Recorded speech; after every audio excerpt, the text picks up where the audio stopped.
ठीक हो गया। अच्छा, जब हम सुपर पावर का जिक्र करते हैं तो बहुत सारी जगहों पर हम ताकत का तवाज़ुन तब्दील करने के लिए बहुत सारी कोशिशें भी होती हुई देखते हैं, और उसमें चाइना जो है वो कहीं ना कहीं हमें बहुत आगे आता हुआ दिखाई देता है। और ज़ाहिर है कि चाइना तो हमारा एक देरीना दोस्त है, हमारे पे बहुत सारे उसके एहसानात भी हैं। पाक चाइना दोस्ती किसी से ढकी छुपी नहीं है, लेकिन कहीं ना कहीं बहुत सारे लोगों ने ये तासुर देने की कोशिश की, और हमेशा ये तासुर आता रहा कि अगर हम अमेरिका से क्लोज़ होना चाहेंगे या अमेरिका के साथ अपने बहुत सारे मामलात बेहतर करना चाहेंगे, तो हो सकता है कि फिर हमारे बहुत सारे मामलात जो हैं वो चाइना के साथ कहीं ना कहीं ख़राब हो रहा है।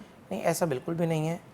चाइना को हमने हर हवाले से एतमाद में लिया है, और प्रेसिडेंट ट्रंप से जो फील्ड मार्शल साहब की मुलाकात हुई थी उसमें भी, और फिर प्राइम मिनिस्टर ऑफ पाकिस्तान की इनफॉर्मल मीटिंग हुई प्रेसिडेंट ट्रंप से, और फिर उसके बाद एक और मीटिंग हुई इस्लामिक ममालिक की मीटिंग के दौरान, और तीसरी वन ऑन वन मीटिंग हुई। हर मीटिंग में कहा गया कि हम अमेरिका से ताल्लुकात को नई जहत पर लेकर जाना चाहते हैं, लेकिन not at the cost of Chinese relationship.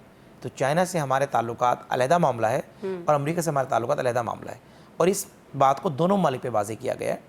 ये नहीं हो सकता कि हम अमेरिका से इन दोनों ममालिक के आपस में बहुत सारे मामलात को लेकर इख्तलाफात मौजूद हैं। इस पे हमारा तो कंसर्न आपको नहीं लगता है है कि उसमें ये हमारा कंसर्न ही नहीं है, ना ये शो का फॉरम है कि अमेरिका और चाइना के ताल्लुकात हम तय करेंगे।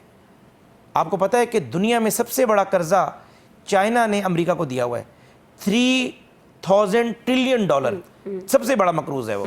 और उस ये नहीं मतलब हमारे कंसर्न, इसमें हम घंटों बोल सकते हैं कि एग्जिम बैंक ने खाली $900 बिलियन का लोन एक चाइना का बैंक है, ऑफिशियल बैंक, अमेरिका को दिया हुआ है। अमेरिका की तमाम बड़ी कंपनीज की फैक्ट्रीज जो है वो चाइना में है। टेस्ला की फैक्ट्री वहीं पर है, मैं खुद गया था अभी शंघाई में। एप्पल की मैन्युफैक्चरिंग, ये हमारा कंसर्न ही नहीं है। हमारा कंसर्न ये है कि क्या चाइना को इस पर एतराज़ तो नहीं है? नहीं है जी, हमने उन्हें क्लैरिटी दी हुई है, और मैं being the official spokesperson of the government of Pakistan, being the minister, इस बात को एंडोर्स कर रहा हूँ। यही बात हमने अमेरिका के सामने भी रखी है। हमारा इससे आगे बात बनती नहीं ना। यानी मकसद ये कि हमें बताया गया है कुरान पाक में सुन्नत नबी के मुताबिक नमाज ऐसे पढ़ें, उसके क्या नताइज होंगे, क्या हमें मिलेगी, ये हमने अल्लाह पे तवक्कल किया हुआ है। पहले हम शरायतनामा तो नहीं साइन करा सकते कि नहीं जी मैं नमाज इतनी पढ़ूंगा और ये चीज़ होगी। हमारा जो मैंडेट ही नहीं है वो कि चाइना, अमेरिका, इवन कि रशिया के क्या ताल्लुकात हैं आपस में।